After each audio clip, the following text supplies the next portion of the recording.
Bienvenidas y bienvenidos a un nuevo capítulo de Diálogos en Cuarentena, un ciclo de entrevistas que a través de conversaciones con actores relevantes del mundo educativo, político y social se propone indagar sobre los desafíos que la pandemia supone para nuestra vida cotidiana y las posibles soluciones que se piensan colectivamente para construir la futura nueva normalidad. Hoy, Adrián Canelotto, rector de la Universidad Pedagógica Nacional, dialoga con Mariana Maggio, doctora en Educación y directora de la Maestría en Tecnología Educativa de la Facultad de Filosofía y Letras de la Universidad de Buenos Aires. ¿Cómo andás? ¿Bien? Muy bien, Adrián, ¿vos cómo estás? Muy bien, muy bien. Mira, el ciclo este que estamos haciendo, que son unos reportajes breves de unos 10, 15 minutos, un poco buscan indagar posiciones, perspectivas sobre la pandemia y la pospandemia. Okay. Particularmente contigo vamos a conversar más vinculado a las nuevas tecnologías, aunque uno sepa que hay un montón de gente que no tiene acceso a una computadora, sí, a celular, digamos, y que eso es un problema de la Argentina, digamos, pero más allá de eso, te hago la primera pregunta con la que quería iniciar es, ¿cómo te parece a vos que la experiencia con las tecnologías digitales que se está dando en una parte de las escuelas argentinas a raíz de la pandemia sirve para pensar o ayuda a pensar el trabajo de los docentes y una escuela distinta, cambiada, renovada, post-pandemia? Primero quiero decir que nuestros docentes están haciendo un esfuerzo enorme, tremendo, porque esto nos tomó a todos por sorpresa, a todas por sorpresa. No habíamos pensado un año escolar donde esto no pasaba. Y poder capturar la contingencia desde el punto de vista de prácticas de la enseñanza que tengan sentido, bueno, fue un esfuerzo grandísimo, y ahí primero hacer un fuerte reconocimiento. También al lugar que están jugando las políticas en este escenario. Evidentemente tenemos todavía deudas en términos de acceso a conectividad de calidad, a dispositivos. Pensábamos el acceso también desde una manera distinta. Durante muchos años hubo una agenda clara que indicaba que las escuelas tienen que estar conectadas. Eso es absolutamente así. Pero la pandemia lo que señala también es la necesidad de tener conectividad en los hogares. Y también múltiples dispositivos cuando hay familias que tienen múltiples miembros. En esa escena, la política viene a poner a disposición cuadernillos, radio, televisión, para ayudar a conformar una propuesta más variada. Y creo que juegan un papel fundamental, por supuesto, los dispositivos disponibles, incluyendo los teléfonos celulares. Ahí me consta, directivos, docentes, familias, hicieron un gran esfuerzo de identificar qué es lo que estaba disponible, cómo se podía trabajar con eso.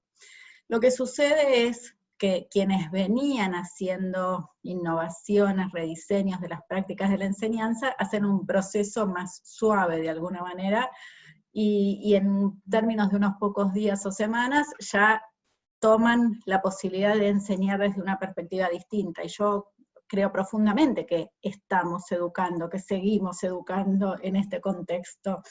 Vengo del campo de la educación a distancia, vengo de la tecnología educativa y creo en las posibilidades de la educación a través de las tecnologías soportadas en diferentes entornos. Pero también es cierto que para tanto docentes como instituciones que no venían trabajando en el rediseño de las propuestas, se fueron como armando, yo digo casi fases, ¿no? Como pensando en términos de la política sanitaria. Una primera fase donde además la gente pensaba que la cuarentena duraba poco, donde el esfuerzo fue poner a disposición. Tenemos campus, hay que subir al campus, tienen WhatsApp, hay que hacer guías para WhatsApp, hay que subir, compartir. Y esto generó una saturación tremenda en toda la comunidad educativa. Creo que esa fase se sale en una suerte de paradoja, sumando el componente de la sincronicidad, haciendo mucho encuentro sincrónico, vivos, Pero ahí esto me genera una preocupación, porque la sincronía, la posibilidad de encontrarnos al mismo tiempo en algún tipo de aplicación que lo permita, en muchos sentidos está como repitiendo el lugar central de la docencia, la explicación del saber acabado. Entonces, ahí no hay una transformación, no estamos aprovechando esta oportunidad en el sentido de reinventar la clase.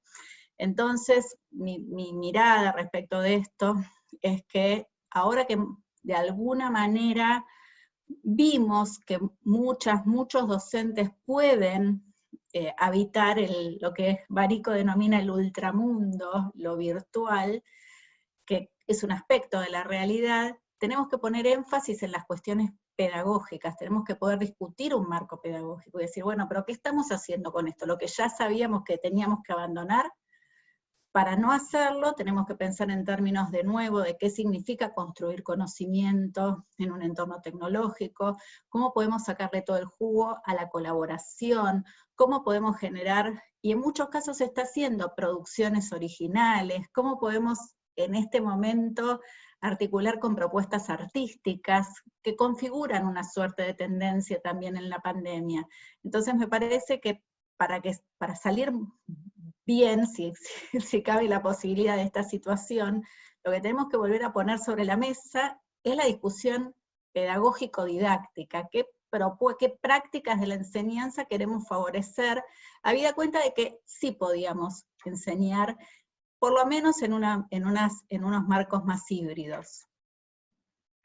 En línea con lo que estás diciendo, que lo comparto absolutamente, te pregunto, si le tuvieras que decir a los docentes, en función de esta experiencia que nos sacó un poco a todos de una confrontación un poco falsa, pero que estaba, digamos, entre los que estaban a favor y los que estaban en contra, ahora que es posible construir un camino intermedio entre esas dos posiciones más, estaban los que pensaban que las tecnologías reemplazaban la escuela y los que creían que no se podía hacer nada con ellas, ¿qué le aconsejás a los docentes y qué le aconsejás en términos de cómo usar esas herramientas? ¿Cómo pensarlas? ¿Desde dónde?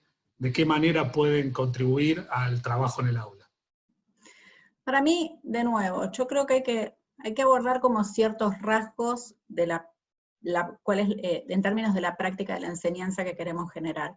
Yo estoy pensando en términos de prácticas que sean inmersivas. En ese caso les recomiendo que miren, por ejemplo, series de televisión, o que jueguen juegos en línea, o que participen de las redes, que participan los estudiantes, porque me parece que ahí hay una posibilidad de aprender, ¿no? De aprender de la experiencia inmersiva para poder pensar en generarla, para inspirarse. Además creo que esas experiencias tienen que ser, de nuevo, en colaboración. Si logramos conectarnos con sus estudiantes que están en la casa, con los estudiantes que están en la casa, también podemos conectarnos con una escuela que está en Singapur, o podemos conectarnos con una médica que está haciendo investigación, vaya a saber dónde. Entonces poder crear una experiencia de colaboración en serio. Creo que esas experiencias además tienen que ser placenteras, primero porque las circunstancias vitales son horribles, y segundo porque nuestros estudiantes, en un entorno distinto, con el espacio y el tiempo alterado, están eligiendo de alguna manera, mal que nos pese, entre estar jugando en línea o estar haciendo la tarea que les mandamos. Tenemos que ofrecer una tarea que mínimamente genere como la pasión de poder realizarla. Creo que además esas experiencias tienen que poder ser transformadoras en el sentido de mirar afuera. Yo desde hace mucho tiempo recupero la idea freiriana de inserción, generar prácticas de la enseñanza que transformen el problema, que es el problema que está en la realidad. Hoy los problemas nos sobrepasan, pero tenemos tanta oportunidad de trabajar con esto. Hay quienes dicen, bueno, no, hay mucha angustia en torno de los virus. Yo creo que lo mejor para la angustia es entender, y creo que tenemos tremendas oportunidades de generar propuestas preventivas, comunicacionales, de nuevo artísticas, que trabajen con esta realidad complejísima, la aborden críticamente y la recreen disciplinarmente, artísticamente o como sea. De nuevo, el problema no es a qué hora voy a hacer la videoconferencia, el problema es qué sentido le voy a dar. Y lo digo con particular, de nuevo, preocupación por los vivos, ¿no? A mí me encanta ser vivo, la pandemia me empujó a convertirme casi en un Instagramer. Pero hay que darle un sentido que tenga que ver con lo original, porque si no es original puede ser un video grabado, puede ser un audio, puede ser un podcast. Y en ese sentido, Adrián, yo creo que además de reconocer los objetos culturales que nos rodean para poder inspirarnos, además de abrazar esas tendencias para comprenderlas, mirarlas críticamente y recrearlas, creo que además las y los docentes tenemos la posibilidad hoy de nosotros construir colectivamente en red, en estos entornos que estamos empezando finalmente a comprender. Y eso está pasando, ese es uno de los movimientos para mí más interesantes de esta situación. Yo hace décadas que me dedico a lo mismo, no llegué con la pandemia, pero veo con mucho interés, participo en reuniones convocadas, por ejemplo, por supervisoras o por supervisores, con un conjunto tremendo de directivos de un distrito y con docentes, y después las escuelas replican esta modalidad al interior. Me parece que ahí siento que hay un reconocimiento de la fuerza fundamentalmente de las redes, los entornos tecnológicos de colaboración para la docencia, para poder construir colaborativamente. Porque hay algo, uno tiene que poder vivir la experiencia para después poder construir esto en clase. Entonces me parece que ahí hay una oportunidad increíble que yo alentaría de todas las maneras posibles desde las instituciones y también desde las políticas. ¿Te parece entonces que vamos, o se abre un margen por lo menos para pensar que la escuela, después de la pandemia, podría imaginarse como una escuela multimodal, que incorpore lo tecnológico, entre otras cosas, como un modo de aumentar, de hacer más colaborativo el trabajo que los docentes llevan adelante con sus pares, como decimos, pero también con los alumnos, ¿no? Definitivamente sí. A ver, a mí, lo mencioné antes, a mí me interesó particularmente el último trabajo de Alessandro Barico, The Game. Barico lo que dice es que un libro escrito antes de la pandemia, dice que vivimos una revolución mental. Esa revolución mental se juega en una realidad que tiene dos motores, el físico y el virtual.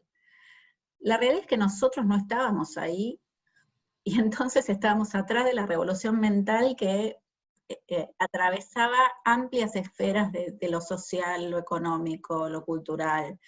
Entonces, lo primero que digo es, absolutamente siento que la escuela hoy está como que reaccionó con fuerza, y cuando digo la escuela digo mis colegas docentes, reaccionó con fuerza para decir nosotros podemos trabajar en esta realidad totalmente alterada en términos de tiempo y espacio. Ahora bien, cuando se pueda hacer, cuando se relaje el aislamiento social preventivo obligatorio, las condiciones de regreso a la escuela van a ser muy complejas por el tema del número de estudiantes, la relación, las condiciones de infraestructura. Yo ahí estoy trabajando con una idea que, además de afirmar que sí, vamos a tener que pensar en términos de algo que es híbrido para poder cumplir nuestras finalidades educativas, además tenemos que poder plasmar esto en términos de la práctica. Y ahí empecé a delinear la idea de ensamble, porque, a ver, uno de los riesgos que corremos es que volvamos a la escuela y digamos, bueno, el día que vas a clase, entonces el docente explica y después vos haces la tarea. O eso no va a cambiar nada de lo que teníamos. Entonces, con la idea de ensamble lo que estoy trabajando es esta posibilidad de que haya casi lo planteo como un ensamble artístico que es tridimensional, que haya componentes virtuales y componentes presenciales, pero que se articulan casi como una obra musical, donde no queda el momento de explicación en un lugar y el momento de producción en el otro, el momento individual en un lugar y el momento colectivo en otro, porque no funciona así la construcción de conocimiento en la contemporaneidad. Yo pienso, por ejemplo, en la complejidad de las tramas que se están dando a nivel científico hoy para que lleguemos a tener vacunas.